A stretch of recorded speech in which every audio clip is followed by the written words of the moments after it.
during high school? Like during high school, back in high school. So you still wasn't... When I stopped doing music. Yeah. Or when I stopped doing music, that was solely because I didn't want to, like... I didn't like the pressure of going to the studio and being a singer and saying, hey, make sure you do this. And I kind of, like, it was weird. There was nothing really dependent on me or whatever. Yeah. But you have that mentality being the firstborn men in your family from a first generation Haitian family, Haitian American at least. We felt that pressure of being, doing something big. So I feel like there was a lot of pressure on me, and like you have to do this music thing because this is our way out. You get what I mean? Yeah. So as a, because I want to ask you that, as a Caribbean, a Haitian descent, me, I'm of Bahamian descent. So growing Cousins, up, same thing. Yeah. So growing up in a Caribbean household, like music was like one of the most influential things. Exactly. We used to wake up listening to it. Exactly. Saturday morning cleaning. Yeah. Haitian music, Because my grandma, she was in the choir.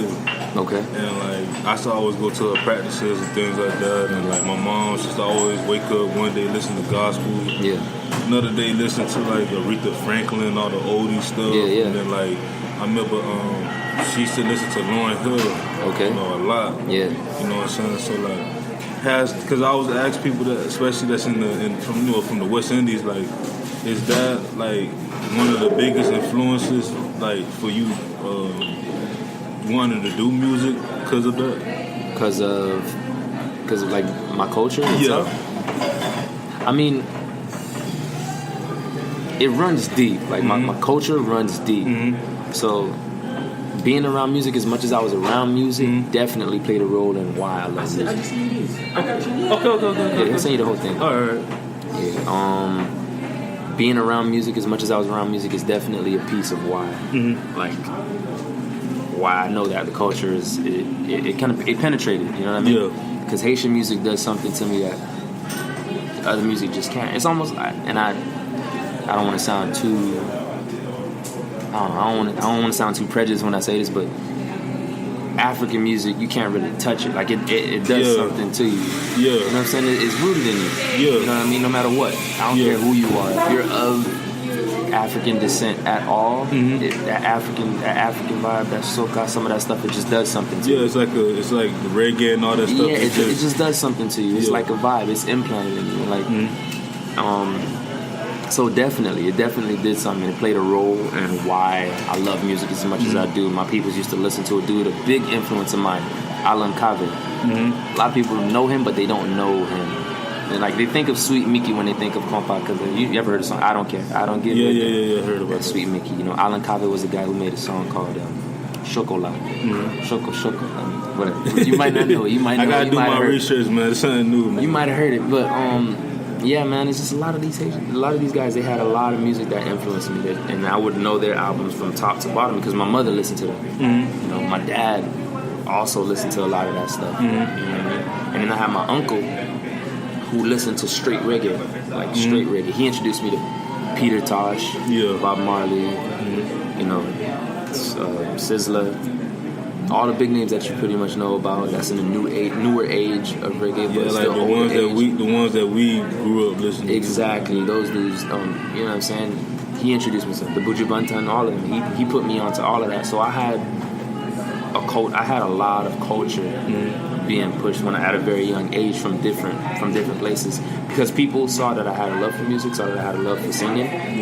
So they felt like they wanted to impart a little bit in me, in that music as well. Because when I listen to you, I'm like, I can, as a DJ, because I'm working on an album. Okay. We'll talk about it after the podcast. Of course. I can place you on so many different, tracks. With different people because of your sound. It's unique, but at the same time, I can use it anywhere. You know what I'm saying? And that's the thing with the music. I found that I'm most comfortable when I'm flexible.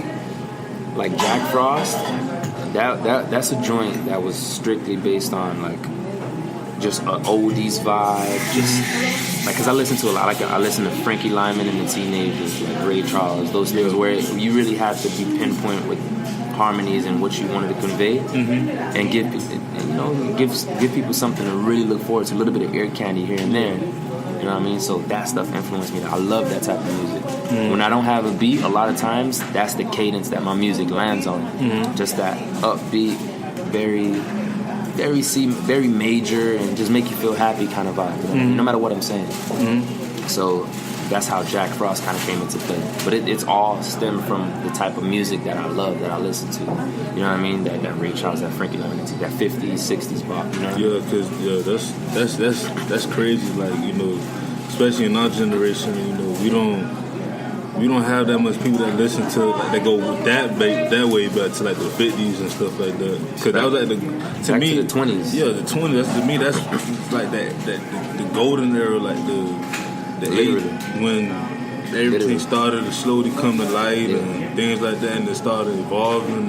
Pretty much. Before the podcast started, I told you I went to FIU, Go Panthers. Did I tell you while I was there? You know, Go Panthers. Go Panthers, man. Go to Panthers. The only class I got an A in my 4 semesters there was the evolution of jazz. That's the only class I got an A in. Because it was interesting. That is the only class I ever got an A in college. Because you was excited about it, like taking the class, looking forward to it. My first go around. Yeah. And man, in that class specifically, I learned a whole lot about jazz that I didn't know about. Especially how much jazz and all these old sounds influence the music that's coming out right now. Hip hop, R&B. You know what I mean? Like,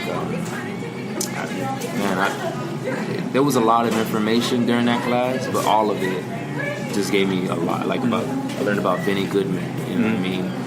Dude, crazy. I learned about the big band area when big bands was going back and forth against each other. If I could have took that class for 3 years, I'd still be taking that class. You know what I mean? Because I took a music class. I forgot what type of music class it was. It was back in Broward. Cause I went to Broward College before I went to FIU. Okay.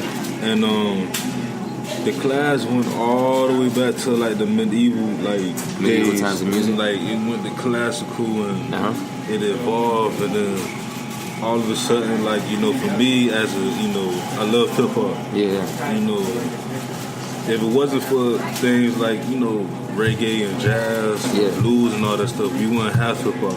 The influence of reggae and hip hop is crazy, really. Like all that gave birth to hip hop. Yeah, exactly. Even still doing my research, you know.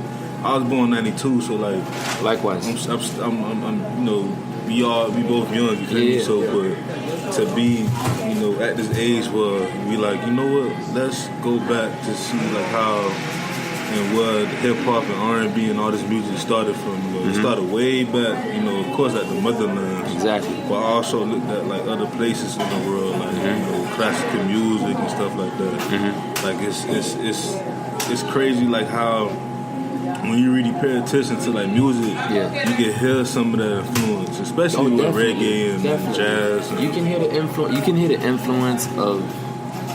Well, you can hear the influence of like our ancestry, like African music. You can see the influence of reggae. You can see it throughout music. It's just certain things are just timeless. You know, some things are gimmicks, but certain things are just timeless and they infiltrate. And that's real. You know what I'm saying? That's that real. Yeah. That is gonna seep into any genre, even for those people who don't realize that it seeped into their genre. Like a lot of times I hear people saying that. I don't know, it was something that streamed online recently about one of these new artists saying that Pac's music was boring. Oh, Little Zane? Yeah, Little Zane. I think. I don't know. And, you know, no fault to him or whatever. Yeah. He probably just doesn't know that his music is, like, probably in some way, shape, or form. Because nothing's new under the sun. At some point, his music is influenced directly from Pac and the stuff that he was putting up, you know? Yeah, because that fun music, like... And I don't know this specifically, but like if you listen to I Get Around, that wasn't really like... That was before Tupac became like serious, you know, like when he became like that person that was talking about culture. Yeah. I mean, but he was always a poet. He was always a poet, you get what I'm saying? So that was just him having fun. That was his lane. Just him having fun, you get what I'm saying? And some of these people just don't really, you know, they don't realize it. You can't do nothing about it. You can't do anything about ignorance, besides just educate people. Because even now, like Lil Wayne, you know, Wayne is one of my favorites. He has so much influence from all these rappers, and you kind of lose sight of it. If you're younger, you don't realize how much Wayne changed the game. Yeah, like he really changed the game. Extremely. Still one of my favorites. Like, I would love a different type of music coming from Weezy these days, but he's still the GOAT. He's still one of the GOATs. Yeah, I mean, I could say that with like Eminem. Like, I haven't heard the new album, but I could say that at the end of the day, when I'm like 67 years old, you know, when I have grandkids, grandkids, great-grandkids, I could go back to Eminem LP. I could go to the Carter 1, 2, and 3. I could go back to Get Rich or Die Trying, you know. Get Rich or Die Trying, another one. Thug.com and stuff like that. I could go to all them back to the records, you know what I'm saying? And just reminisce and be like, y'all don't know about this, because remember, we had that. We still got that experience with our parents and grandparents. Like, oh, y'all wish I know about this. Oddly enough, me being an R&B singer, people wouldn't think this, but like 21 Questions by 50 on Get Rich or Die Trying, like, that's literally one of the songs. I listen to it and I get inspired. Just Nate Dogg. Yeah, Nate Dogg. Yeah, Nate Dogg on it, because that was the beginning of me kind of realizing that I ain't got to do all of that. I ain't got to do that much for a song to resonate with somebody. You know what I mean? I don't have to do all the bells and whistles because I was younger. Yeah. I'm gonna say I was fairly attractive for a young man. You know what I'm saying? As we are. You know, we all fairly attractive. I feel like I was fairly attractive. You know what I'm saying? So I got the comparisons of like Chris Brown. You're gonna be the next Chris Brown. You're gonna be Chris Brown. You gotta start dancing, CJ. And I'm like, yo, I love dancing. Don't get me wrong, but I don't want to dance when I sing. I don't want to dance like that when I sing. You know what I mean? I enjoy it. If the time comes, then of course I do it. I want my music to kind of penetrate the soul, kind of thing. Remind me of a little bit of Neo.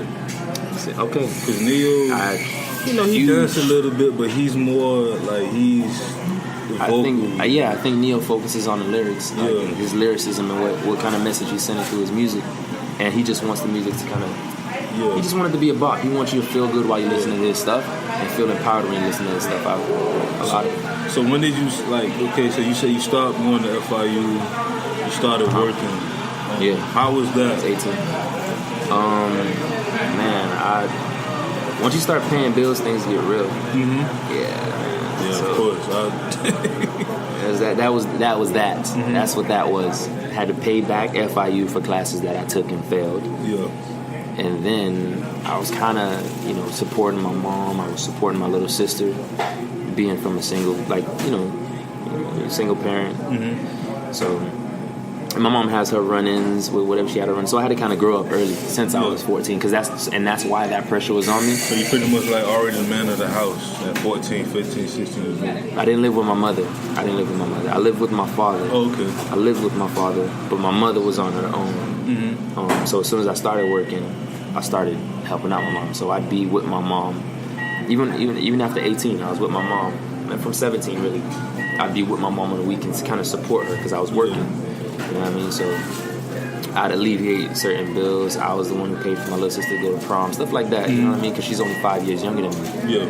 So I started paying her way for school, like the little stuff that she needed.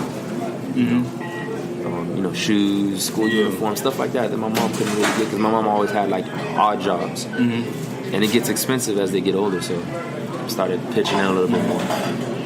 So I figured I could contribute this way instead of chasing a dream and not actually being happy while I was doing it. So when that day came, because y'all have that, my mom always tell me, take that leap of faith. Yeah.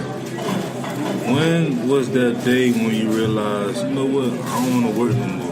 Like, I don't want to, not necessarily not work no more, but just follow my dreams. Like, start doing music. Start doing music. I mean... pretty much start back doing music, but more like seriously. This was about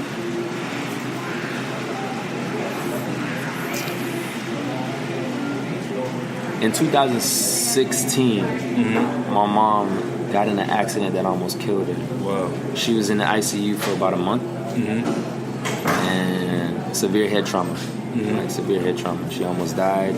She was on life support, and I had just broken up with my girlfriend, literally a week. literally a week before that. Everything was like that. Yeah, it was my birthday on the 27th, and on July 4th of 2016, I didn't hear from my mom, and I had to find out if my mom was at a hospital in Texas. Yeah. And I was in Miami. So, shit just got real fast. Yeah. I'm sorry, I could curse? No, you can. It's a podcast. I'm just saying. Yeah, shit